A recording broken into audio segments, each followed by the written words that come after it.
예, 1편 자산이란 무엇인가. 본 강의는 제가 아주 오래간만에 단기 밴드를 하면서 단기 밴드를 오픈하면서 단기 밴드 때 여러분들에게 한 달이란 굉장히 짧은 기간이에요. 한 달이란 굉장히 짧은 기간 안에 여러분들에게 부동산 투자란 무엇이고 부동산이란 무엇인지에 대해서 설명을 드리기 위해서 만들었습니다. 그렇기 때문에 굉장히 뭐 깊이 들어가거나 하지는 않을 거예요. 굉장히 깊이 들어가거나 하지는 않을 거고, 여러분들이 실제로 부동산 투자하는 것이 이런 거구나, 부동산이 이런 것이고 우리가 어떠한 지점을 보면 되겠구나라는 전반적인 이해를 시켜드리는 목적으로 만들어진 강의입니다. 그런데 부동산에 대해서 이렇게 처음부터 이렇게 쭉 설명드리는 강의는 저도 굉장히 오래간만에 찍어요. 예전 정규 강의 찍은 이후 한 3, 4년 만에 찍는 것 같아서 예, 저도 기대가 큽니다. 가능한 내용만, 핵심적인 내용만 여러분들 이해하기 쉽게 짧고 정확하게 예, 그렇게 말씀을 드려보도록 하겠습니다. 1편 자산이란 무엇인가? 자산이란 무엇인가라고 제목을 써놨는데, 여기 말하는 자산이라는 것은 그거죠. 우리가 투자의 대상으로 하는 것들. 당연하겠지만 저희 밴드는 부동산에 대한 걸 다룹니다. 부동산에 대한 걸 다루는데, 부동산이라는 것 자체도 이 경제 시스템 안에서 들어가는 투자 자산 중에 하나이기 때문에 기본적으로 자산의 성격과 자산에 포함이 되기 때문에 자산의 성격을 가지고 있어요. 반면에 부동산만이 가지고 있는 또 독특한 성격도 있습니다. 모든 게 그래요. 모든 우리 투자의 대상들이, 여러분들이 살면서 투자하시게 되는 모든 대상들이 어떤 면에서는 전체적으로 공통된 성격을 가지고 있고, 어떤 면에서는 또 그 투자 대상마다 독특한 성격을 가지고 있습니다. 그래서 이번 편에서는 부동산에서 전체적으로 가지고 있는 것들 한번 설명을 드려보겠습니다. 그러다 보니까 우리가 말하는 자산, 투자 자산이란 무엇인가에 대해서 설명을 드려보도록 하겠습니다. 우리가 부동산에서 투자 자산이라고 하는 건요, 투자를 하는 이유는 아주 간단합니다. 간단해요. 투자를 하는 이유는 수익을 내기 위해서예요.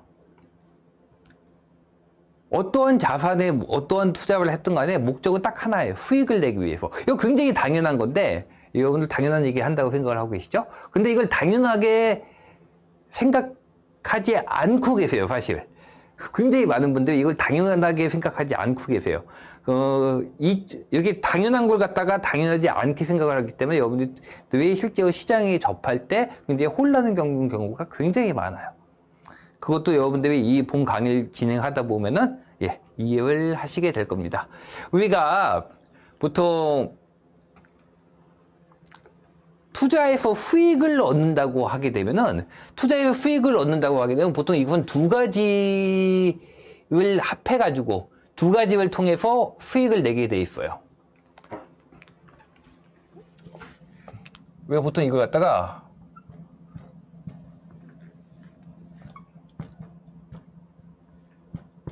소득 수익과, 제가 좀 글씨 못 씁니다. 예, 소득 수익과 자본 수익이라고 얘기를 하는데, 이걸 갖다가 합친 것이 투자 수익률이라고 얘기를 해요. 투자 수익률이라고 얘기를 하는데, 자산마다 여기 좀 달라. 여러분들이 투자를 할 때마다 그 투자의 대상이 무엇인가에 따라서 이게 좀 다릅니다. 그러니까 소득 수익이라는 건 간단히 얘기를 해가지고, 여러분들이 이건 모든 것에 다 마찬가지예요. 여러분들이 주식을 한다. 그러니까 부동산이니까 부동산을 기준으로 하면은 자본 수익이라는 거는 이거는 그냥 시세 차익이에요. 많은 분들이 이거죠, 시세 차익. 이걸 위해서 부동산을 하시는 분들이 많죠. 반면에 좀 나이가 있고 연세가 있으신 분들은 소득 수익, 임대 수익입니다. 임대 수익과 시세 차익, 그걸 합쳐가지고 이게 투자 수익률이 돼요. 투자 수익률입니다. 만약에 주식이라면은 이 임대소득에 해당되는 게 배당이 되겠죠. 반면에 시세 차익에 해당되는 건 마찬가지로 주가가 오르는 거가 되겠죠. 그 다음에 여러분들이 만약에 뭐 딴 걸 한다고 봅시다. 가게를 한다? 뭐 가게를 한다, 뭘 한다고 해봅시다. 여러분들이 뭐 김밥집을 차렸다, 커피숍을 차렸다 하면은 임대 수익에 해당되는 거, 소득 수익에 해당되는 거는 사업을 해서 벌어들이는 수익이에요. 반면에 시세 차익이라는 건 뭐 권리금 같은 게 되겠죠. 모든 우리가 투자의 대상들은 이 두 가지로 이루어져 있어요. 이 두 개를 합쳐가지고 투자 수익률이 되는 거예요. 어려운 얘기 아니에요. 굉장히 쉬운 겁니다. 자, 이 두 가지를 합쳐가지고 투자 수익률이 되는 건데, 어떤 거는 얘가 굉장히 큰 경우도 있고요. 어떤 거는 얘가 굉장히 큰 경우도 있어요. 여러분들이 주식을 한다고 할 때, 배당을 목적으로 투자를 하는 경우가 많지 않죠. 그때는 이쪽에, 이 시세 차익에 굉장히 중점을 두게 되는 거예요. 반면에, 부동산에서 보면은, 여러분들 지방 쪽을 가보시면, 전세가율이 굉장히 높은 곳들이 있어요. 전세가율이 굉장히 높고, 또, 임대 수익률도 굉장히 높은 곳들이 있어요. 그런 곳들은 임대 수익을 위주하는 곳들이에요. 그러니까 부동산을 예로 들게 되면, 여러분들이 보통의 경우에, 이것도 나중에 나올 부분이긴 한데, 전세가율이라는 얘기를 많이 하죠. 전세가율이 중요하다, 전세가율이 어떻다고 얘기를 하는데, 이 전세가율이 의미하는 게 뭐냐면, 전세가율이 높은 곳들은요, 임대 수익이, 이게 메인이 되는 곳들이에요. 이것의 비중이 크다는 뜻이에요.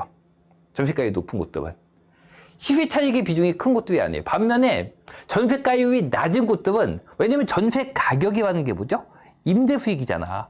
전세 가격이 임대 수익이라고요. 전세 가격을 기준으로 전환율을 곱해서 임대 수익률이 나오는 거기 때문에 임대 수익과 연관되어 있기 때문에 전세가율이 낮은 곳들, 여러분들 전세가율 낮은 곳들 생각해보세요. 어디가 낮은지 보면 거기가 여러분들 일반적으로 얘기하는 좋은 동네예요, 나쁜 동네예요. 보통 전세가율이 낮은 곳들이 좋은 동네예요. 여기에 속합니다. 전세가율이 낮다는 얘기는 임대 수익이 낮다는 얘기예요. 임대 수익률이. 근데 이 두 개를 더해가지고 투자 수익률. 그러니까 우리가 어떤 걸 산다고 할 때 이게 요구 수익률을 만족해야 되거든요. 요구 수익률을 만족하는데 임대 수익이 낮죠. 그럼 이걸 왜 살까? A라는 물건과 B라는 물건이 있는데 A는 임대 수익률이 낮아. 임대 수익률이 만약에 뭐 50이야. B는 반면에 임대 수익률이 30이야. 이렇게 된다고요. 근데 이 두 개 중에서 시세가 형성되어 있다는 얘기는 이것도 살 수 있고 이것도 살 수 있다는 얘기거든요. 그럼 임대 수익률이 이게 무조건 높잖아. 그럼 무조건 A를 사야지. 왜 B를 살까? 얘는 시세 차익률이 높은 거예요. 즉 가격이 많이 올라가 주는 거예요. 반면에 얘는 시세 차익률이 낮은 거예요. 얘는 시세 차익률이 높고. 그러니까 이게 시장에서 A와 B가 둘 다 거래가 되는 거예요. 그리고 그에 합당한 가격이 형성이 되어 있는 겁니다. 그 대부분의 경우 보시면 여러분들이 우리가 좋은 동네라고 하는 서울 같은데 수도권 기본적으로, 그리고 지방에서도 광역시, 그 다음에 거기서도 중심부 쪽을 가게 되면요 대부분의 경우에 전세가율이 낮고 그 다음에 임대 수익률이 낮습니다. 그럼에도 불구하고 우리는 그걸 사요. 여러분들이 물어볼까요? 자, 전세가율이 90%가 되어 있는, 전세가율이 90% 시군구 단위로 들어가잖아요. 그럼 전세가율이 90%인 동네가 정말로 있어요. 전세가율이 90%가 되어 있는 어느 저 시골에 집을 사고 싶으시세요? 아니면 전세가율이 굉장히 낮은 강남에 있는 집을 사고 싶으세요? 그럼 보통 강남 쪽에 얘기를 하죠. 왜? 그럼 거기 갖다 왜 사고 싶은 걸까요? 거기는 우리가 맨 처음에 얘기를 했죠. 우리가 자산을 사는 이유는 뭐다? 수익을 내기 위해서요. 만약에 거기도 수익이 나오지 않는다면 사람들이 사지 않을 거예요. 그럼 거기는 수익을 뭘로 메꿀까요? 임대 수익률이 그렇게 낮은데 이걸로 메꾸는 겁니다. 가격 상승. 그러니까 그런 곳들은 대부분 가격이 많이 뜨는 동네예요. 즉 우리가 어떠한 투자 매물들을 매수를 할 때 만약에 여기가 50이라고 했는데 여기는 막 극단적으로 80%다. 그럼 여기는 시세 차익률은 거의 없는 동네라고 보셔도 돼요. 대부분의 경우 시장에서 이렇게 거래가 된다는 얘기는 이게 정말로 A라는 곳이 가격이 많이 오르는 곳이잖아요. 그럼 이게 올라가서 이게 떨어질 수밖에 없어요. 이런 식으로 우리가 자산이라고 얘기를 하는데 자산마다 다 달라요. 자산마다 수익은 둘 중에 하나야. 수익은 두 개를 합친 거예요. 임대 수익과 시세 차익을 합친 건데 이 비율이 다 자산마다 다릅니다. 주식도 다르고 부동산도 다르고 부동산에서도 뭐 아파트도 다르고 또 아파트도 뭐 중심지 또는 뭐 지방에 있는 뭐 저기 시골 뭐 이런데 다 다릅니다. 우리가 똑같이 이것도 매입하고 저것도 매입을 하지만 그 매입을 한다는 것은 자 우리가 무엇을 산다는 것은 무엇일까요? 투자는 무엇이다? 수익을 내기 위해서 하는 거예요. 이게 제1명제예요. 잊지 마세요. 투자는 수익을 내기 위해서 하는 건데 우리가 매수를 했다고. 매수를 한다고요. 매수를 하기 위해서는 그 수익을 얘가 만족을 해줄 것이라는 기대가 있어야 돼요. 이게 요구 수익률이에요. 요구 수익률을 만족을 해줘야 되는데 이 요구 수익률을 무엇으로 만족을 해주느냐가 두 가지로 형성되어 있습니다. 임대 수익률과 시세 차익률. 이 두 가지로 형성되어 있어요. 요걸 갖다가 일단은 기억을 해주실 필요가 있어요. 뭐 당연한 얘기니까 사실 기억을 하실 필요도 없고 이해하시면 돼요. 아, 내가 무슨 주식을 샀다. 그러면은 여기선 배당에 얼마가 나올 거고 그다음에 가격은 얼마가 오를 거다. 이 두 개를 합쳐보면 어느 정도의 수익률이 나올 것이다. 나는 그 정도의 수익률을 기대하고 이걸 산다. 여러분들이 뭐 투자로 집을 산다면 또는 뭐 어느 동네에 집을 샀다면 이 집은 임대료가 얼마가 나와. 그리고 가격은 얼마 정도 띄워줄 거야. 그래서 이 두 개를 합친 수익률이 우리가 기대하는 수익률이 내가 요구하는 수익률을 만족해. 그러면 삽니다. 내가 요구하는 수익률을 만족하지 않아. 그럼 사지 않습니다. 기본적으로 투자 자산은 이렇게 이루어져 있어요. 성격이. 이렇게 이루어져 있는데 그러면 이렇게 투자 수익률이라는 것은 임대 수익과 시세 차익 두 개로 이루어져 있다고 말씀을 드렸는데 요게 영향을 미치는 굉장히 큰 요소가 뭐냐면은 요게 영향을 미치는 굉장히 큰 요소가 금리예요. 금리. 이게 금리는 모든 자산에 영향을 미쳐요. 모든 자산. 자, 이렇게 써놓고 하니까 여러분들 궁금하지 않아요? 그럼 임대 수익률이 몇 프로 정도 돼야 돼요? 또는 시세 차익률이 몇 프로가 돼요? 또는 요구 수익률이 몇 프로가 돼야지 우리가 사거나 안 살까요? 하고 궁금하게 되죠. 이건 정확한 기준이 없어요. 기준이 없는 게 아니라 기준이 바뀌어요. 무엇에 따라 바뀌느냐? 그 기준을 바꾸는 가장 큰 요인이 금리입니다. 금리가 높아지게 되면은요, 자산은 요구 수익률이 있다고 했죠. 요구 수익률이 뭐냐면은 여러분들이 어떠한 걸 투자를 할 때 요구하는 수익률이야. 이건 어느 정도의 수익률이 나와줘야 돼. 라고 생각을 하고 그걸 매수를 한다고요. 이게 요구 수익률이야. 이 요구 수익률이 금리가 올라가게 되면 올라가게 됩니다. 반면에 금리가 내려가게 되면은 내려가게 돼요. 금리와 연동이 되게 돼요. 보통 어떤 식으로 금리와 이 요구 수익률이 연동이 되냐면 우리가 투자 자산이라는 거는 보통 여기 시세 차익이 들어가 있잖아요. 시세 차익. 시세 차익은 가격의 변동이거든요. 가격은 오를 수도 있지만 반면에 내릴 수도 있어요. 오르거나 내리거나 합니다. 그렇기 때문에 이거는 리스크가 존재해요. 리스크가 존재합니다. 만약에 이 두 개를 합친 요구 수익률이 뭐 4%라고 쳐봅시다. 4%가 됩니다. 4%가 된 상태인데 이 4%라는 건 확정이냐? 확정이 아니에요. 왜냐면 시세 차이, 가격이 오르고 내리고 하기 때문에 우리가 이걸 갖다 확실하게 4%의 수익률이라고 얘기를 할 수가 없어요. 이건 그냥 우리가 기대하는 수익률이야. 근데 만약에 이걸 갖다가 확실하게 보장해주는 투자 자산이 있다면 우리는 이걸 사지 않게 되겠죠. 그래서 이 확실하게 보장하는 투자 자산의 수익률을 우리가 뭐라고 부르냐면 무위험 수익률이라고 불러요. 무위험 수익률이라고 부르는데 이 무위험 수익률은 우리가 보통 무위험 수익률이라고 하면 우리 같은 개인 같은 경우에는 보통 은행, 예금 수익률 같은 거 얘기합니다.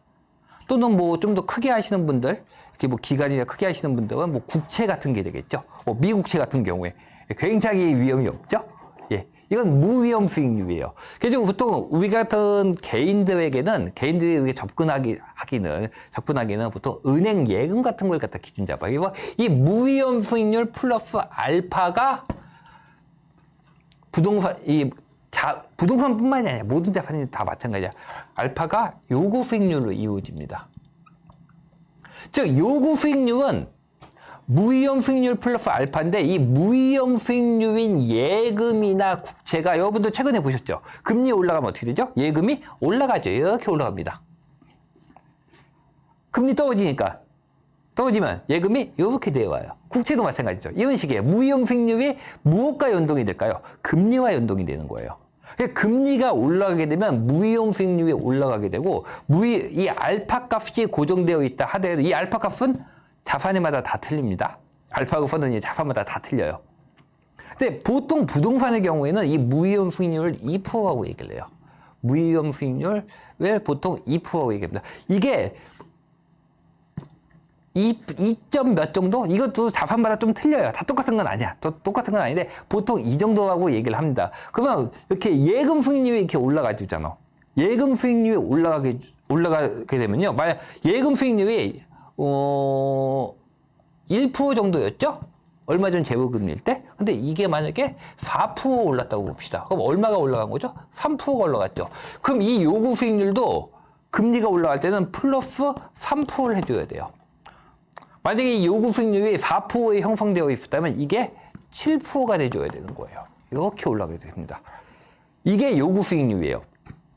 요구 수익률이 뭐겠죠? 내가 요구하는 수익률이에요. 요구하는 수익률.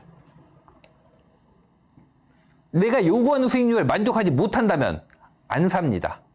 안 사면 어떻게 되죠? 수요가 주니까 가격이 하락해요. 가격이 하락하면 어떻게 될까요? 자산에서 가격이 하락하면 어떤 현상이 벌어질까요? 자, 보세요.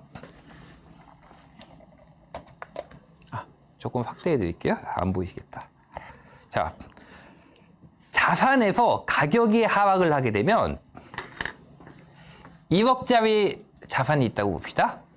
얘가 임대 수익이 1년에 2억 1,100, 400만 원이 나옵니다. 그러면 수익률이 몇 프로죠? 4%가 됩니다. 그쵸? 2억이 400이니까 4%죠? 예. 2억 1,100, 100만 원이 1%니까. 2억이 1년에 400의 임대 수익이 나면 4%가 됩니다. 근데 이게 만약에 가격이 하락을 하게 되면 이게 2억이 5천만 원이 됐습니다. 자, 자산 가격이 떨어졌다고 임대 수익이 떨어지나요? 이거는 약간의 별도예요. 별도입니다. 자산의 가격이 떨어진다고, 그러니까 여러분들 주가가 떨어진다고, 물론 이건 반대로는 인과가 반대죠. 보통 이 수익이 떨어지면 자산 가격이 하락하죠. 근데 이건 금리로 인해서 자산 가격이 하락한 거니까 이 상태에서는 5천이 됐다 해도 수익이 400 그대로 하면 수익률이 어떻게 될까요? 수익률이 8%가 됩니다. 앞에는 4%였죠? 8%가 돼요. 자, 금리가 올라가서 요구 수익률이 올라가게 되는데, 요구 수익률이 올라간 걸 갖다가 자산이 만족하지 못하게 되면 자산의 가격이 떨어져요. 자산의 가격이 떨어지면 무슨 일이 발생을 하냐? 수익률이 올라가게 됩니다. 몇 프로가 됐죠? 8%가 됐죠. 이건 몇이었죠? 아까 4에서 3을 더하면 7%가 됐죠. 자, 자산의 수익률이 몇 프로가 됐다고요? 8%. 만족하나요? 만족하죠. 그러면 이제 수요가 매수를 하기 시작합니다. 그러면은 가격이 올라가요. 가격이 올라가게 되면 어떻게 되죠? 다시 수익률은 하락합니다. 그러니까 이 임대료가 고정되어 있다고 치면 이런 식이에요. 그래서 금리가 올라가게 되면요, 이건 이것뿐만이 아닙니다. 모든 게 마찬가지야. 부동산뿐만이 아니라 뭐 주식도 마찬가지고 다 마찬가지야. 모든 자산은 리스크가 있는 자산들은 리스크가 없는 자산, 즉 무위험 자산 플러스 알파의 값으로 요구 수익률이 형성이 돼요. 그래서 금리가 올라가게 되면 무위험 수익률이 올라가기 때문에 이 수익률이 올라간 만큼 이 투자 자산들도 수익률을 올려줘야 돼요. 하지만 수익률을 올리는 건 쉽지가 않아요. 자, 금리가 올라갔다고 월세를 올려받을 수 있을까요? 뭐 그렇게 얘기하시는 분들이 굉장히 많아요. 금리가 올라갔기 때문에 월세가 올라간다 라고 말씀하시는 분들이 있는데, 솔직히 얘기를 하죠. 솔직히 얘기를 하면 여러분들 금리가 낮아서 월세를 싸게 받고 계셨던 분 계세요? 나는 월세를 충분히 더 받을 수 있는데, 월세 200까지 받을 수 있는데 금리가 낮았기 때문에 100만 원만 받았어. 어느 분 계신가요? 우리는 이미 투자자들은 투자의 목적이 무엇이죠? 수익입니다. 그렇기 때문에 투자자들은 이미 충분히 받을 수 있는 최대한을 받고 있는 상태예요. 더 받으면 좋지. 하지만 수요가 없어진다고. 내가 월세를 더 받으면 좋은데 월세 세입자가 안 들어와. 그래서 나는 그 가격이면 시장 가격이 형성이 된 거고요. 근데 금리가 올라갔다는 이유만으로 월세를 올릴 수가 없어요. 왜냐면 수요가 쫓아오질 못하니까. 수익률을 올리는 방법은 두 가지가 있어요. 수익률을 올리는 방법은. 지금 여기 보셨다시피 여러분들이 기업을 한다고 해도 마찬가지예요. 금리가 이렇게 올라가 주잖아요. 금리가 이렇게 올라가게 되면 마찬가지로 기업 쪽에서도 요구하는 수익률이 올라가 버요. 올라가게 되는데 그 수익률을 만족을 하려면 퍼포먼스를 갖다 그만큼을 내주던지 올라간 비율만큼 내주던지 4%의 수익률 7%까지. 근데 여러분들이 주식하시는 분들 기업이나 뭘 보세요. 과연 그 짧은 기간 안에 여러분 금리 인상 같은 경우 이번 2022년의 금리 인상이 불과 7, 8개월 만에 4% 정도가 올라갔죠. 4 정도가 올랐어요. 그 정도의 수익률을 갖다 올릴 수가 있을까요? 불가능해요. 거의 불가능합니다. 사실 금리가 올라갔을 때 이 요구 수익률을 만족하는 것은 두 가지라고 얘기를 해요. 첫 번째는 성장으로 인해서, 즉 수익률을 올려서 하는 방법이 첫 번째예요. 근데 실제로는 성장으로 금리의 인상 속도를 쫓아갈 정도의 퍼포먼스를 내는 것은 거의 불가능합니다. 이게 금리가 완만하게 올라갈 때는 쫓아갈 수 있어. 금리가 완만하게 올라갈 때는요. 근데 금리가 완만하게 올라갈 때가 아니라 진짜 금리가 급격하게 올라갈 때는 실제 수익률을 쫓아가는 건 정말 힘듭니다. 그럼 어떻게 수익률을 맞춰야 될까요? 두 번째 방법이 바로 지금 말씀드린 이 방법입니다. 자산의 가격이 하락하게 되면은 수익률이 올라가요. 대부분의 경우엔 자산의 가격을 하락해서 수익률을 만족합니다.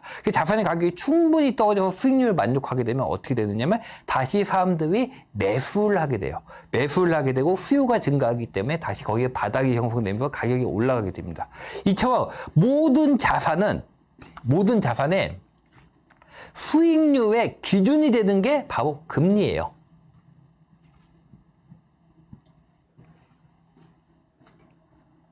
그래서 금리가 움직이게 되면 모든 자산들의 요구 수익률이 변하게 돼요. 그래서 금리와 자산은 떨어뜨려서 놓고 볼 수가 없는 존재입니다. 하지만 그 금리가 정말 중요하네라고 생각을 하실 수가 있는데 이거는 언제냐? 자산의 성장으로 금리의 상승을 쫓아가지 못할 정도로 금리가 급격하게 올라갈 때예요. 그렇지 않을 때는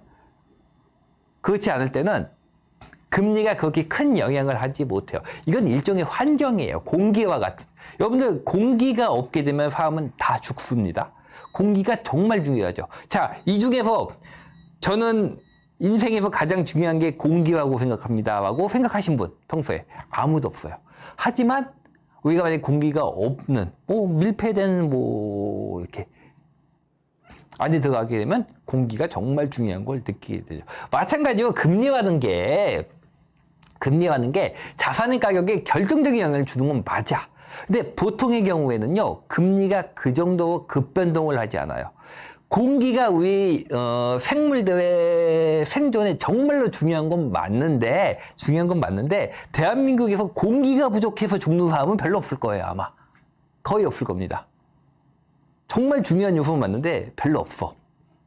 왜냐면 그런 환경은 자주 오지 않아요.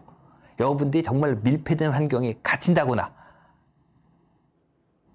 그런 경우 말고는 별로 없습니다. 마찬가지로 금리가 이렇게 금리가 자산에 영향을 주는 건 분명히 맞아요. 근데 금리가 자산에 이렇게 영향을 주는 시기는 왜냐면 금리가 천천히 움직이는 시기에는요, 이게 성장이 쫓아가게 되면 임대 수익이 올라가면 돼요. 임대 수익이 올라가면 됩니다. 천천히 올라갈 때는 충분히 쫓아갈 수 있어요. 이럴 때는 금리가 결정적인 요인이 되지 못해요. 그리고 금리라는 부분은 지금 말씀드렸다시피 모든 자산에 영향을 주고 이건 사업에도 똑같이 영향을 줍니다. 똑같이 영향을 줘요. 여러분들이 어떠한 사업을 한다고 생각을 해보세요. 어떤 사업을 하는데 그 사업에 수익률이 내가 이 사업을 했을 때 투자한 자본 대비 수익률이 몇 프로다고 했을 때 만약에 그것을 무위험 수익률이 넘어간다면은 여러분들은 그 사업을 할 이유가 없어요.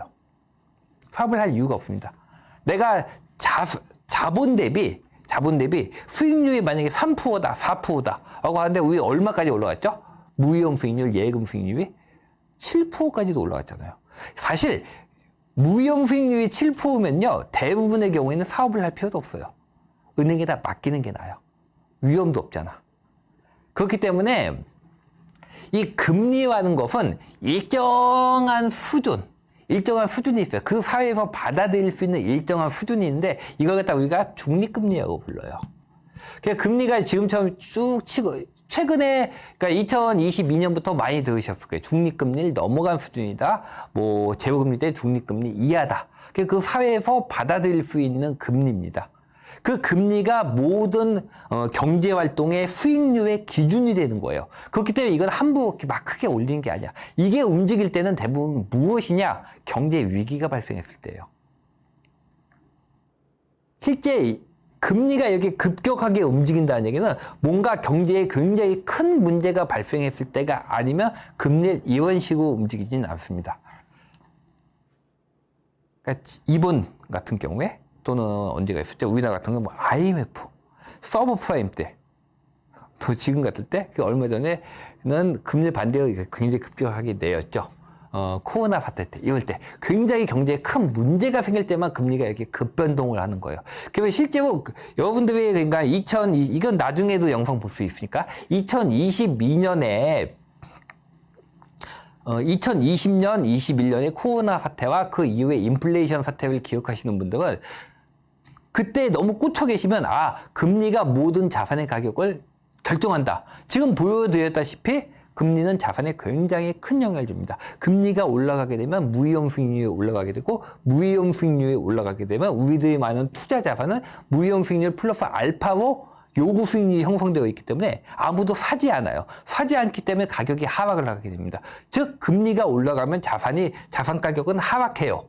이건 모든 자산 공통이에요. 기본적으로 모든 자산 공통입니다. 요구 수익률이 올라가는 것이기 때문에 리스크가 있는 자산이면 다 공통이에요. 리스크가 있는 자산이면 기본적으로 다 이런 식으로 올라가게 돼요. 수익률이. 왜냐면 무위험 수익률이 올라가서 거기에서 우리가 말하는 위험이 있는 리스크가 있는 수익률이 올라가는 거기 때문에 모든 자산의 공통이에요. 그래서 그 시기를 기억하시는 분들은 금리가 굉장히 중요하다. 금리가 정말로 크게 움직일 때는 금리가 모든 것을 결정한다. 맞는 얘기입니다. 맞는 얘기예요. 근데 항상 자산 가격을 우리가 볼 때는 항상 금리를 봐야 된다? 이거는 아닐 수도 있어요. 이건 대부분의 경우 아닙니다. 왜냐면 금리가 자산의 가격을 결정하는 시기는 보통 10몇 년에 한 번 정도예요. 그렇게 자주 오지 않아요. 왜냐면 이거는 금리가 그 정도 급변동을 했다는 건 경제에 굉장히 심각한 문제가 발생했다는 건데 보통 그 정도의 심각한 문제는 잘 발생을 하질 않습니다. 보통 10몇 년에 한 번, 우리가 흔히 말하는 경제 위기 수준이에요, 이거는. 경제 위기가 발생했을 때 그런 식으로 금리가 움직이게 되고 그럴 때는 금리가 자산 가격을 결정합니다.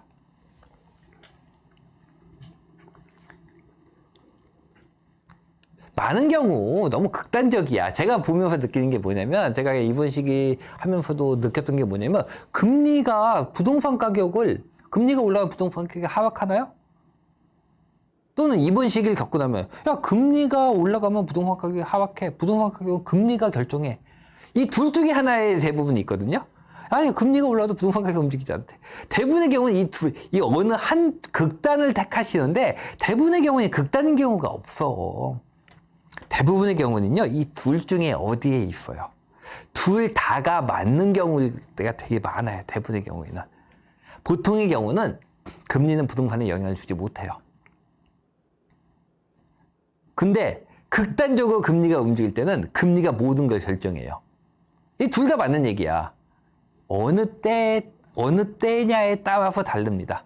여러분들이 항상 여러분들이 투자를 할 때 그거 대부분의 경우 그런 거에 굉장히 이게 왜 우리가 그런 식으로 시장을 보게 되는지 아세요?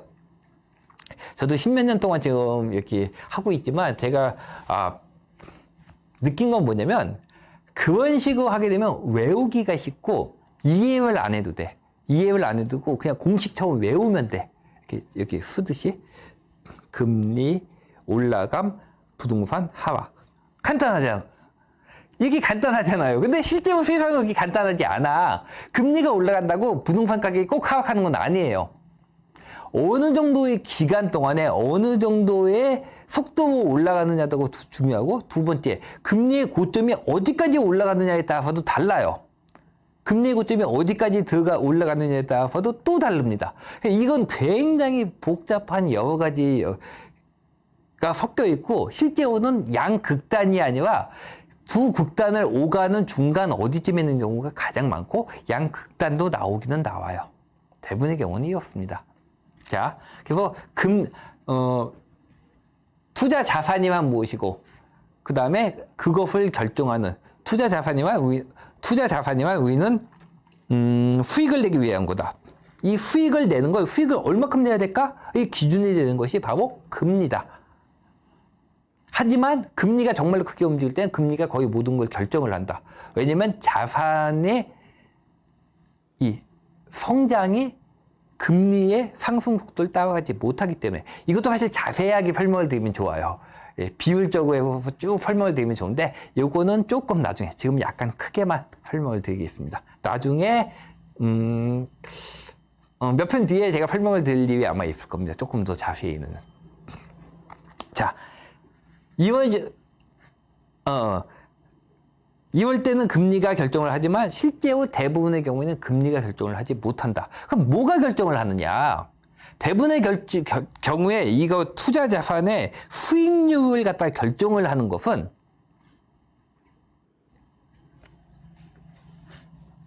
가장 기본이 되는 건 이거예요. 소득 수익률이 가장 기본입니다. 여러분들이 부동산 투자를 하거나 또는 딴 투자를 할 때도 마찬가지다. 대부분의 젊으신 분들, 그러니까 50세 이하이신 분들은 대부분의 경우에 투자를 하신다는 걸 이걸 기준으로 보세요. 시세 차익. 야, 가격 많이 올랐어? 야, 주식 올랐어? 부동산 올랐어를 기준으로 보세요. 그게 잘못됐다는 게 아닙니다. 잘못됐다는 게 아니에요. 자, 그게 잘못되지 않았는데 그게 오해를 일으키기가 딱 좋아. 뭐냐면 얘는 상관이 없고 우리는 이것만 보거든. 이것만 보기 때문에 얘가 중요하지 않다고 생각을 하는 경우가 있어요. 하지만 아니야. 실제로 시세 차익 이걸 만드는 거는, 이것에 기반이 되는 건 이거예요. 여러분들이 나는 꽃이 너무 좋아. 꽃이 이렇게 폈어. 이쁘다. 꽃이 이렇게 이쁘게 폈다고요. 난 꽃이 너무 좋아. 난 꽃만 중요하다고 얘기를 하지만, 여러분들이 이쁜 꽃을 보기 위해서는 뿌리가 있어야 돼요. 나는 꽃이 너무 좋아. 야, 뿌리가 썩고 있어. 괜찮아. 나는 꽃만 볼 거거든. 아니, 안 괜찮다고요. 뿌리가 썩으면 꽃도 죽어요. 안 괜찮다고요. 우리가 꽃만 보는 건, 시세 차익만 보는 거는 맞아. 이런 분들이 굉장히 많다는 것도 알고 있고, 그게 잘못된 거하고 얘기를 하는 것도 아니에요. 근데 이것의 뿌리가 되는 게 이게 임대 수익이야, 부동산에서는. 이게 뿌리예요, 이게. 이걸 여러분들이 기본적으로 알고 계셔야 돼요. 지금 제가 자산의 수익률, 수익에 대해서 제가 전반적인 설명을 드리는 거예요. 이 뿌리, 부동산은 임대 수익 또는 소득 수익, 이것들이 이 앞에 시세 차익, 자본 수익, 어차피 부동산에서는 이렇게 부르는 거고 일반적으로 자산에서는 이런 식으로 부르는 건데, 사실 저는 요게 더 요게 더 있긴 이거요. 임대 수익률, 저기 시세 차익률. 요게 더 시세 차익률이란 말은 안 쓰죠, 원래. 예, 이거는 제가 쓰는 겁니다. 예.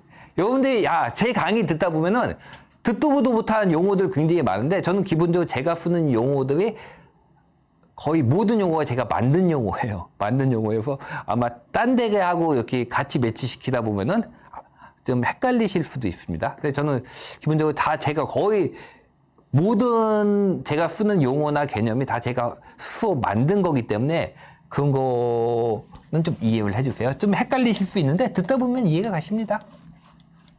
자, 그래서 어떤 모습이 발생을 하냐면은 임대 수익과 더하기 시세 차익이 임대 수익률 더하기 시세 차익률 합친 게 투자 수익률이라고 부르고 우리가 보통 투자 수익률이라고 부르는데 내가 이게 투자 자산을 살 거냐 말 거냐 하는 기준에서는 이게 요구 수익률을 위한 걸 형성을 하는 거예요. 내 요구 수익률은 이 두 개를 합친 거예요. 여러분들이 인식을 하든 안 하든 이걸 갖다 합친 겁니다. 자, 이렇게 얘기를 하면 여러분들, 야, 시장에서 정말로 이렇게 돼 있어? 나는 이런 거 한 번도 생각해 본 적이 없어. 라고 하시는 경우가 있죠. 근데 여러분들, 부동산 제가 여기, 제가 지금 18년? 뭐 20년 조금 안 되게 하고 있는데, 제가 부동산을 하면 정말 신기한 게 뭔지 아세요? 진짜 신기한 게? 제가 부동산을 하면서 제가 공식을 만든 것도 꽤 있어요. 아시는 분 아실 겁니다. 실거주 지수부터 시작해서 반등, 하락장에서 반등장 뽑아내는 실거주 지수부터 시작해서 재건축 사업성 분석, 암산을 하는 방법부터 쭉쭉쭉 만들어냈는데 보면요, 희한하게 실제 사회 현상과 이게요 거의 오차 없이 맞아요. 거의 오차가 없어요. 우리가 흔히 집단지성이라고 하던가, 집단지성이라고 하죠. 여러분들이 실제로 이걸 생각하는지 안 생각하, 나는 이걸 생각해 본 적이 없어라고 할지 몰라도 여러분들은 그 안에서 굉장히 많은 집단을 형성하면서 다들 무의식 쪽에 만드는 수익률이 이걸로 형성이 되어 있는 거예요. 실제로 여러분들이 공부를 해보시고, 실제 투자나 이런 거에 적용을 해보시면 굉장히 잘 맞습니다. 거의 오차 없이 맞아요. 특히, 투자나 이쪽이 좀 이렇게 활성화되어 있는 서울이나 이렇게 투자자들 많이 들어간 지역 있죠. 이런 데는 굉장히 잘 맞아요. 조금 안 맞는 지역은 어디가 안 맞냐면 투자자들 이렇게 부동산에 그렇게 투자가 활성화되지 않았던 지역들 있잖아요. 굉장히 시골이라든지 이런 데는 잘 안 맞아요. 그렇지 않고는 굉장히 잘 맞습니다. 생각보다 잘 맞아요. 여러분들이 이번 단기 밴드에서 내내 배우게 될 텐데 여러분들이 실제로 적용을 해보면 제가 재건축 사업성 분석하는 것도 공식도 만들어내고 실제로 그거 다 쭉쭉쭉쭉 보잖아요. 서울 같은 경우 쭉쭉쭉 뽑아내게 되면요 거의 맞아요. 거의 맞아요. 생각보다 잘 맞습니다. 집단지성이 되게 무서운 거예요, 그게. 자, 이렇게 요구 수익률이라는 게 임대 수익과 시세 차익으로 형성이 되어 있는데 이게 어떠한 구조로 가격의 상승이 나오는지를 여러분들이 아셔야 돼요. 어떠한 구조 가격의 상승이 나오냐면, 자, 여러분들이 자산의 가격이 보통 상승을 한다고 할 때,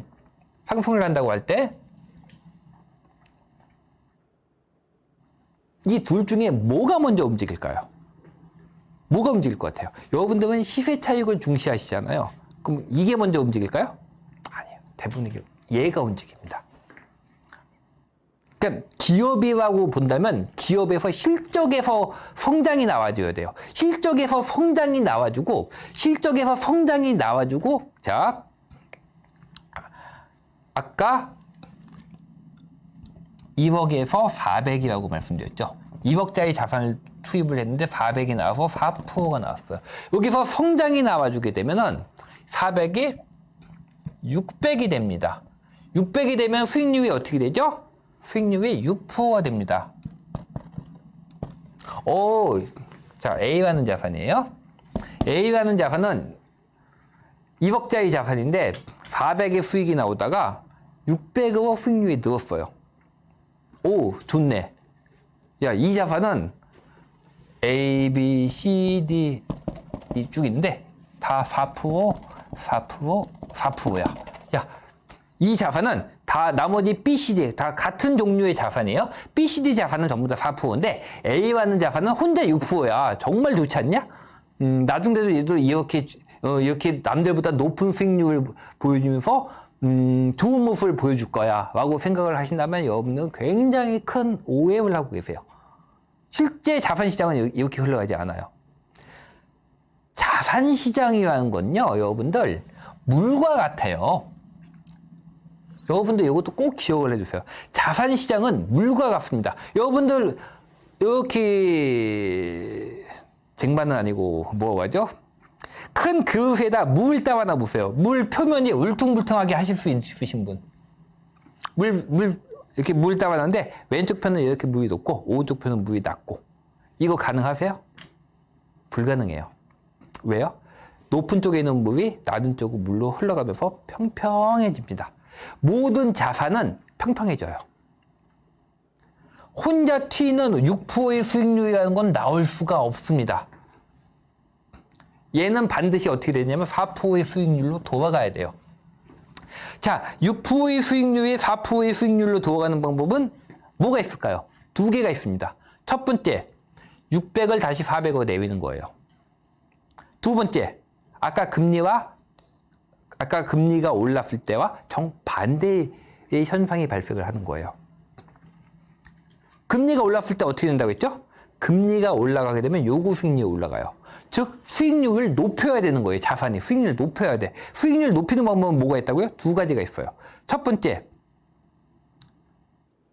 수익을 낮추는 거예요. 소득 수익을 낮추는 겁니다. 소득 수익을 올리는 거예요. 그러면 수익률이 올라갑니다. 두 번째는 자산 가격이 내려가는 거예요. 그러면 이번에는 수익률이 올라갔죠. 수익률이 올라갔다고요. 그럼 이 수익률을 낮춰야 돼요. 수익률을 낮추는 방법은 뭐가 있을까요? 첫 번째, 아까 그것의 정반대예요. 임대 수익률을 낮추면 됩니다. 또는 소득 수익률을 낮추면 돼요. 즉, 나는 수익이 너무 좋으니까 싸게 팔면 돼. 또는 안 팔면 돼. 장사하시는 분은 나 수익률이 너무 좋으니까 안 팔면 돼요. 그런 일은 발생하지 않습니다. 그럼 뭐가 남았죠? 두 번째, 가격이 올라가면 돼요. 자산의 가격이 상승을 하면 됩니다. 자산의 가격이 상승해서 6%의 수익률이 다시 4% 맞춰집니다. 자산의 가격이 상승한다는 건 뭘까요? 일로 수요가 몰려들면서 수익률이 평평해지는 거예요.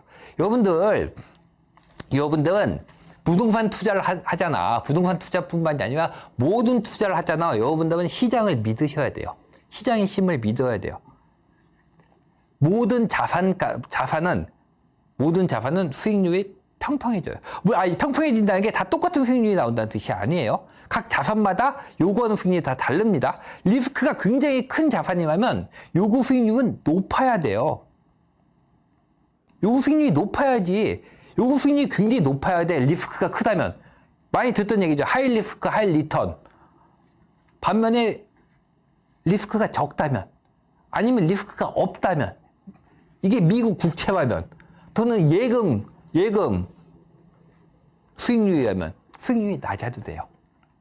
마찬가지로 모든 자산의 수익률은 높고 낮은 건 있지만 왜냐면 각 자산마다 성격이 다르니까 시장에서 봤을 때는 이것들의 모두 다 이게 높고 낮은 건 있지만 A, B, C, D라는 이 자산들에서 지금 형성되어 있는 수익률이라는 것이 평평하게 보이는 거예요.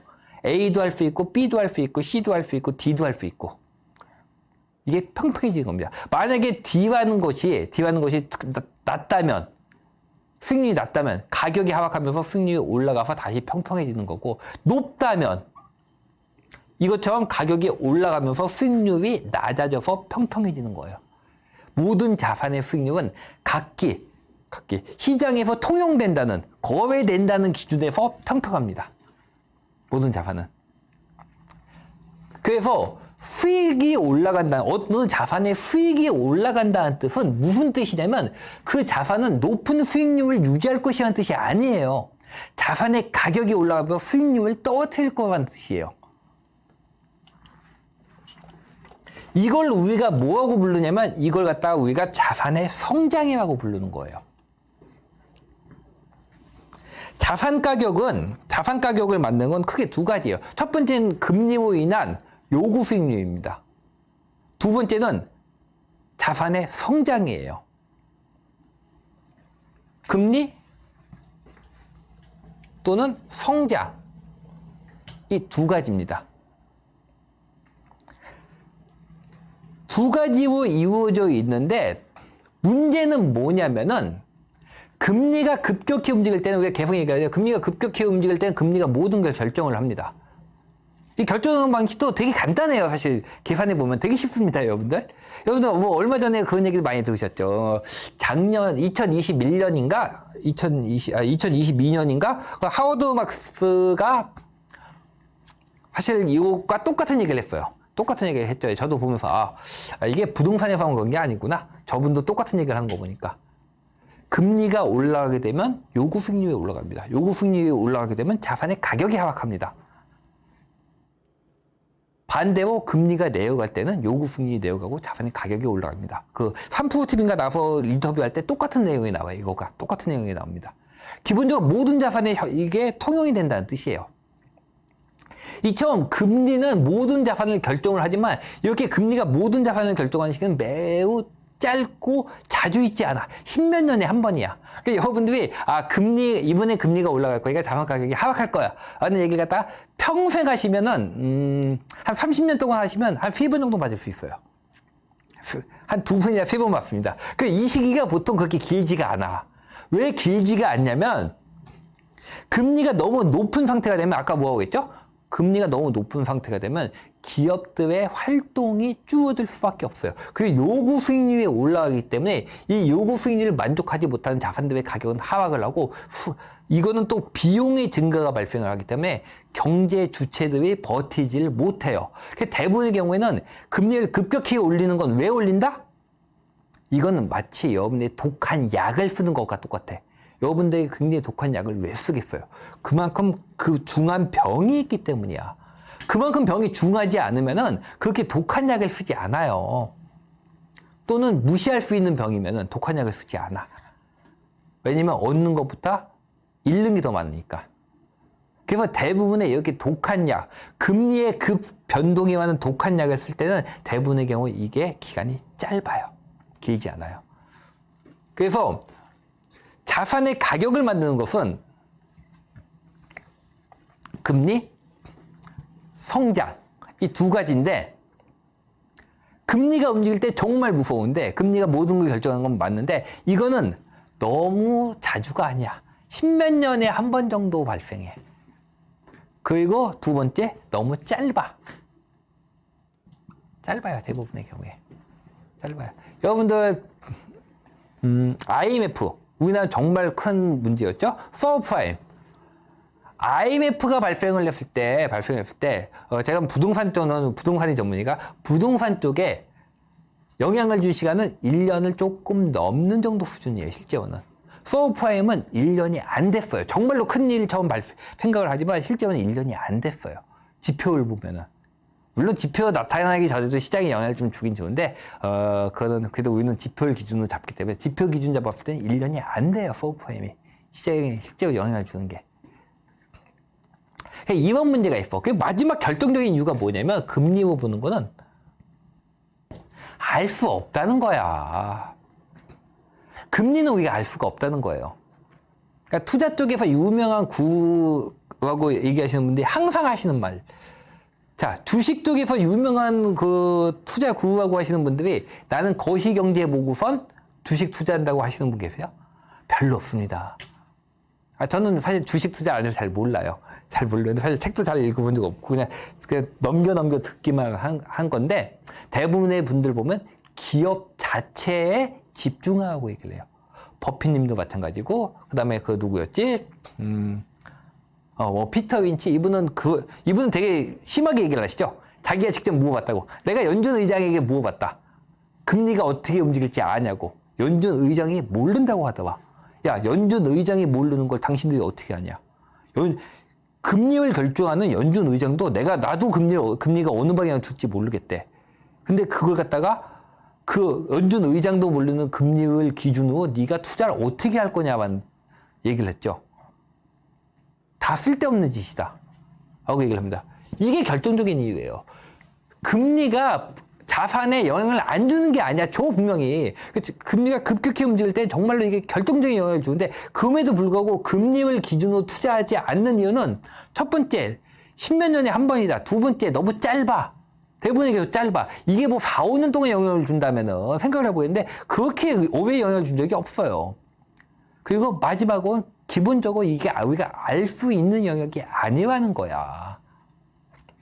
알 수 있는 영역이 아니면 점을 쳐야지. 이걸 우리가 공부를 해서 알 수 있는 부분이 아니라고요.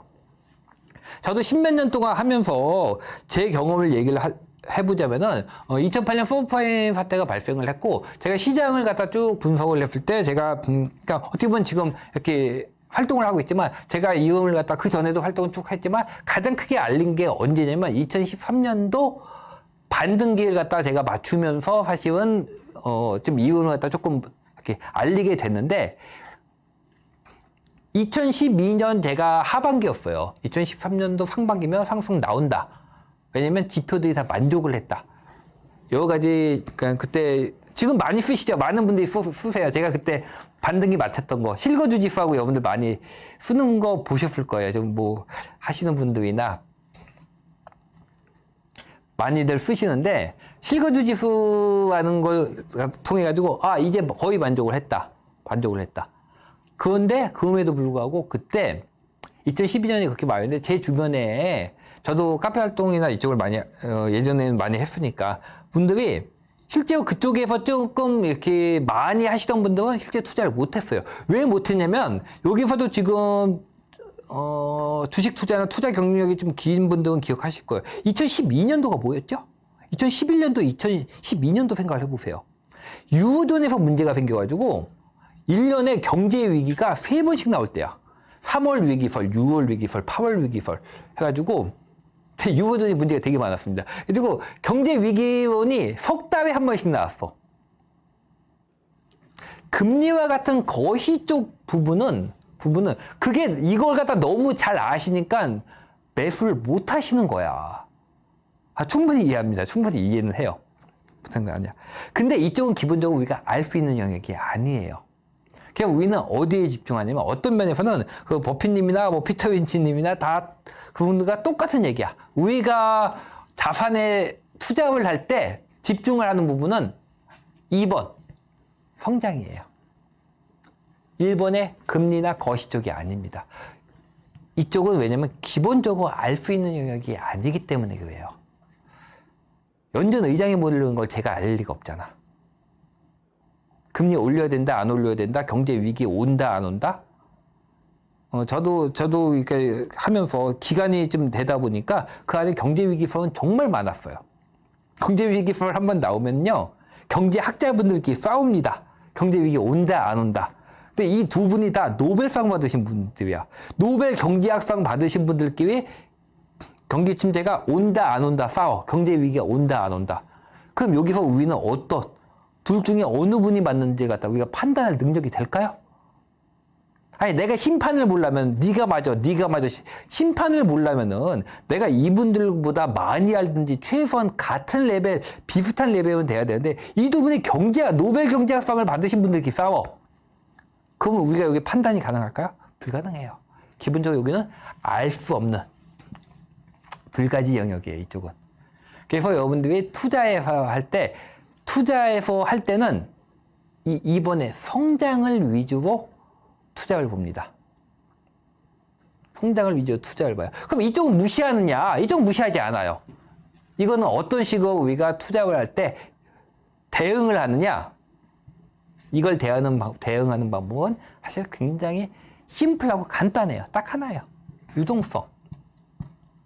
장기 투자를 버틸 수 있는 유동성입니다. 장기 투자를 버틸 수 있는 유동성을 가지고 있게 되면 금리는 이렇게 치고 올라갔다고 하더라도 시간이 지나면 중립금리 수준은 다시 내려오게 돼 있어요. 왜냐면 우리가 굉장히 독한 약을 갖다가 1년 365일씩 뭐 2, 3년간 먹는 경우는 없습니다. 그렇게 독한 약을 썼다는 얘기는 금리의 급변동에 한 독한 약을 썼다는 얘기는 이거는 경제가 정상 상태로 놓으면 바로 그 약을 끊는다는 뜻이에요. 대부분의 경우 기간이 짧아.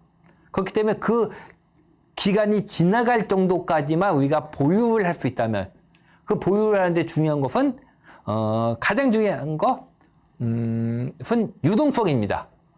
실제로 여기서 또 중요한 게 하나가 있는데 요즘 유행인 중꺾마. 중요한 것은 꺾이지 않는 마음이라고 얘기를 하는데 실제는 제 경험상은 아니에요. 마음이 꺾이지 않아도 유동성이 꺾이면은요 못 버팁니다. 이거 실제 물리적인 거니까. 막아야지. 막아야 버티지. 그게 항상 유동성이 중요해요. 그 우리는 성장을 위주로 투자를 하되 경제 위기나 이 금리 변동이 있을 때를 대비해서 장기 보유를 할 수 있는 유동성을 확보해서 대응을 합니다. 이게 기본 원칙입니다. 우리가 투자를 하실 때.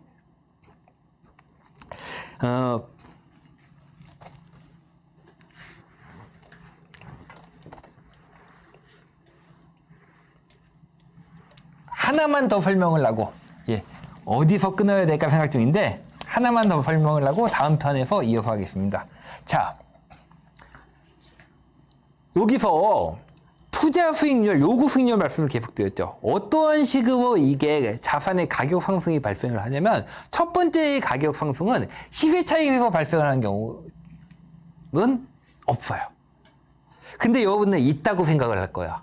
시세 차익이 먼저 실적이 좋아지지 않은데 가격이 올라가는 거나 있는데? 라고 하실 수 있어요. 물론 딴 자산에서는 있을 수 있어요. 제가 모든 투자 자산을 보는 게 아니기 때문에 엄연히 여기는 부동산의 맥입니다. 부동산을 보기 때문에.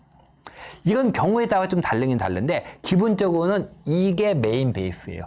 임대 수익에서 올라가기 시작을 해서 그게 시세 차익으로 확산이 됩니다. 임대 수익이 올라가요. 임대 수익이 아까 말씀드렸죠.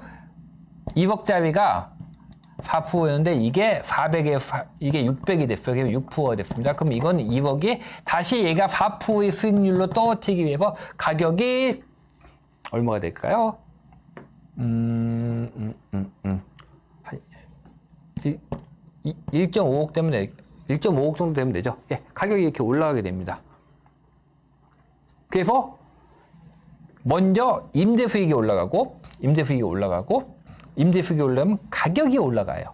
가격이 올라가면 무엇이 형성될까요? 기대 시세 차익률이 이게 형성이 돼요. 가격이 올라가기 전에는요. 이게 형성되지 않아요. 시세 차익에 대한 기대값이 형성되지 않습니다. 시세 차익에 대한 기대값이라는 것은 시세 차익이 나와야 형성이 돼요. 많은 분들이 오해를 하시는 게 뭐냐면은, 자, 시세 차익에 대한 기대값. 이거 흔히 우리가 말하는 심리라는 거거든요. 부동산이, 투자 자산이 심리에 의해서 움직인다는 얘기를 굉장히 많이 해요. 어떤 면에서는 뭐, 그렇기도 합니다. 하지만 여러분들은 투자를 공부하는 입장에서는 그런 얘기는 다 집어치우고 보셔야 됩니다. 왜냐? 심리는 또한 얘와 똑같아요. 알 수 없는 영역이에요. 우리는 심리를 몰라요. 아시나? 저는 잘 모르겠어요. 저는 우리 아들 심리도 잘 모르겠어. 내가 제일 잘 아는 게 나 또는 우리 아들인데 사실 나는 내 마음도 모르겠어. 심리 몰라요. 내가 내 마음도 모르는데 우리 사회의 집단 심리를 내가 어떻게 알아? 모릅니다. 심리라는 것은 대부분 어떻게 형성이 되냐면 제가 옛날에 드렸던 말씀인데 옛날엔 다 심리로 봤어요. 다 심리. 부동산은 다 심리다. 특히 정부 쪽에서 그런 얘기 하는 거 좋아합니다. 투자 심리에 의해서 가격이 올라가고 이렇게 얘기합니다. 그래서 제가 예전에 2012, 2013년도에 그렇게 얘기하시는 분에게 들었던 얘기가 뭐냐면 심리는 앞서지 않는다. 심리가 앞서는 경우가 없습니다. 심리는 후행해요. 심리는 후행해요. 여러분들, 심리가 올라가고 투자 수요가 증가한다. 자, 심리가 올라가고 투자 수요가 증가한다. 투자 수요가 증가하는 거는요, 왜 투자 수요가 증가하는지 아세요? 예전에 제가 지금도 기억나요. 2013년도, 2014년도인가? 2014년도였을 거야. 상승하고 조금 한 1년 정도 지난 이후에, 어느 신문사에서 앙케이트 조사를 했어. 당신은 언제 부동산 투자를 하기로 마음을 먹었습니까?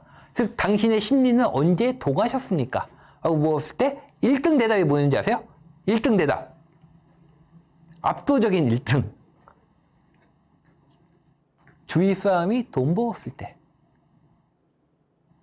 주위 사람이 돈 벌었을 때요. 주위 사람이 돈을 벌었다는 건 무슨 얘기예요? 이미 수익이 났다는 뜻이에요. 이미 수익이 나야지 시세 차익 가격이 올라가니까 자, 임대 수익이 올라가야지 가격이 올라가고 가격이 올라가야지 기대 시세 차익률이라는 게 생기는 거예요. 이게 생기면 이 다음부터 이걸 기대하고 사람들이 들어오는데 이때 우리가 심리를 얘기하는 거예요. 그래서 심리는 후행해요. 후행하는 지표는 안 봐요. 그러니까 우리가 후행하는 지표를 중요하지 않게 여기는 이유는 뭐냐면 여러분들은 전부 다 거의 대부분이 시세 차익을 기대하지. 시세 차익은 뭘까요? 지금 샀다가 미래의 가격이야. 즉 지금이 원인이 돼야 되는 거야. 우리는 이번 강의로 계속 느끼실 텐데 저는 인과관계를 굉장히 중시합니다. 모든 걸 다 인과관계로 설명을 드려요. 시세 차익이라는 것은 임대 수익은 달라요. 임대 수익은 이미 지금 임대 수익이 얼마인지 나와 있어. 하지만 시세 차익은 여러분들 매수하신 부동산이나 또는 뭐 어떤 자산이어도 어느 기간 후에 얼마가 오를지 확실히 알고 계신 분 있어요? 아무도 없다고. 우리는 원인을 통해서 결과를 예측하는 거야. 근데 심리화하는 부분은 이거는 결과에 속해. 결과 쪽에 속해요. 심리화하는 부분을 그렇게 크게 의미를 갖지 않습니다. 그저 심리화하는 건 어디에 끼어 있냐면 시세 차익에 대한 기대값에 들어가 있어요. 이게 심리예요. 그 시세 차익에 대한 기대값도 마찬가지로 이거는 수치로 표현됩니다. 간단해요. 시세 차익에 대한 기대값은 가격이 얼마나 올랐는가예요. 일정 기간 동안 가격이 얼마나 올랐는가에 따라서 기대 시세 차익률이 나오고 그 기대 시세 차익률과 임대 수익률을 합친 게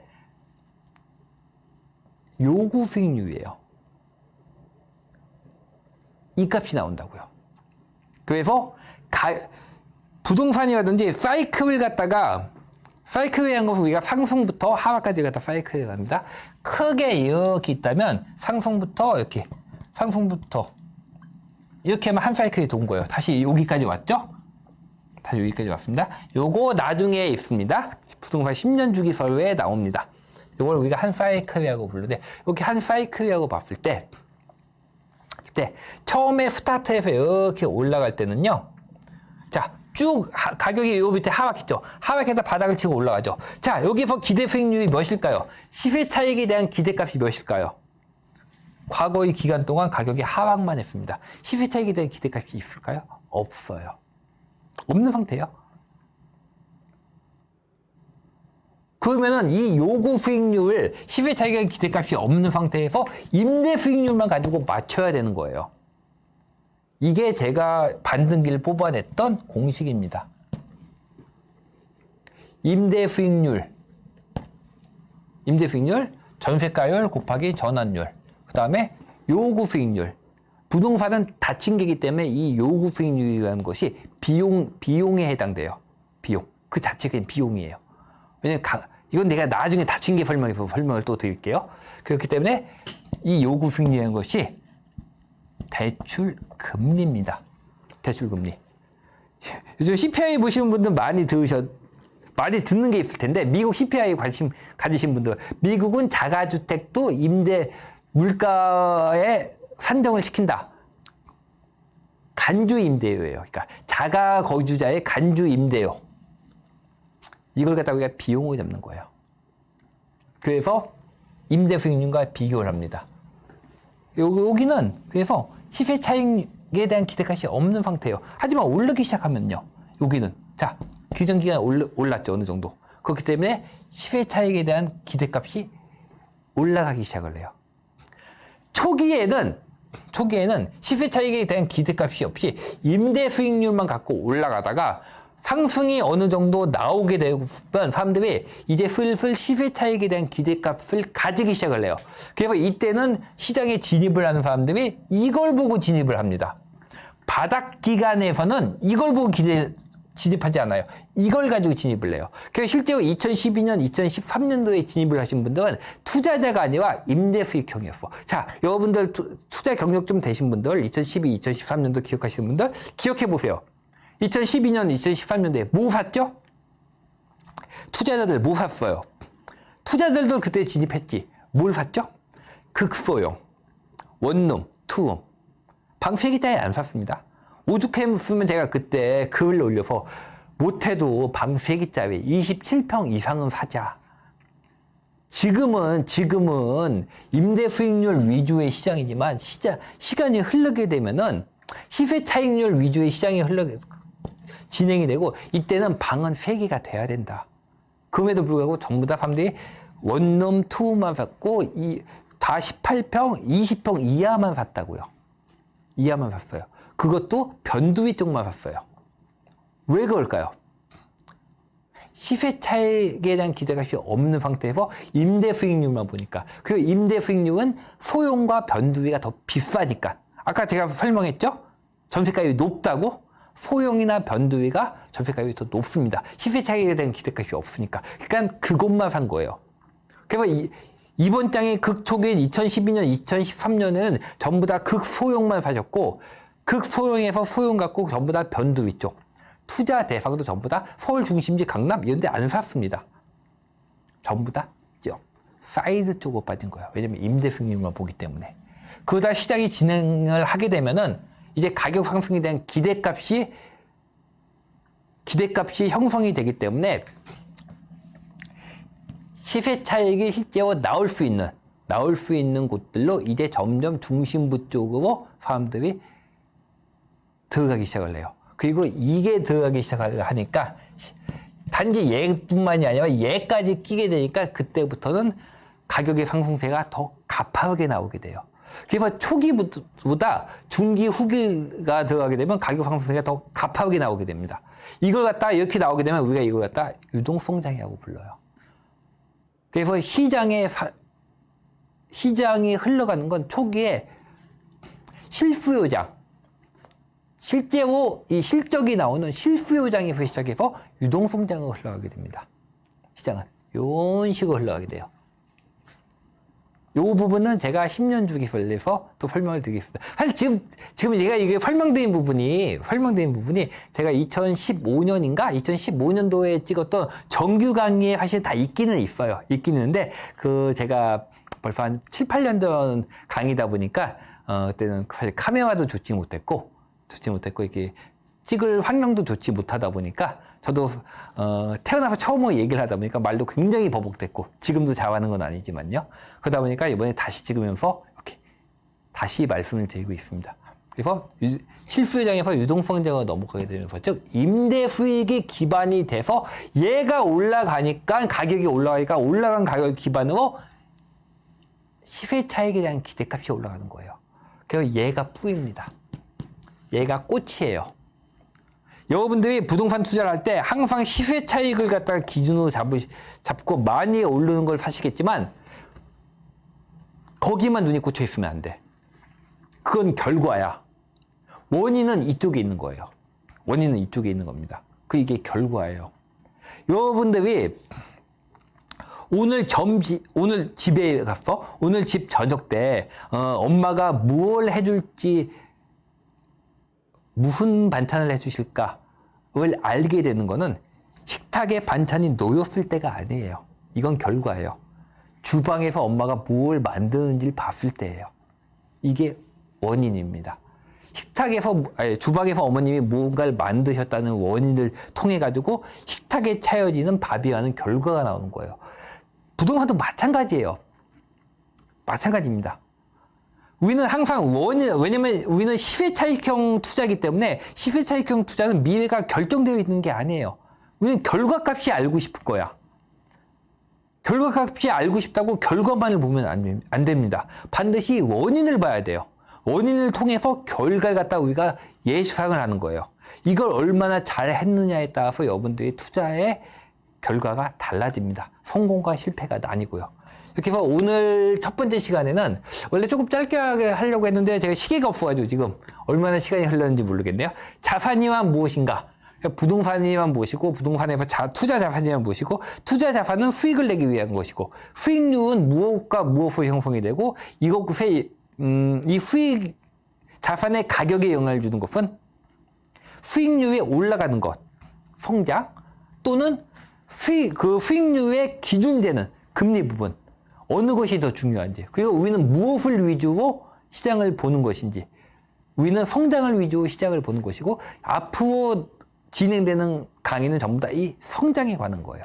그리고 진행이 될수록 조금 더 집중적으로 부동산에서의 성장이란 무엇인가에 대해서 제가 설명을 드릴 겁니다. 예, 첫 번째 시간은 여기서 마치도록 하겠습니다.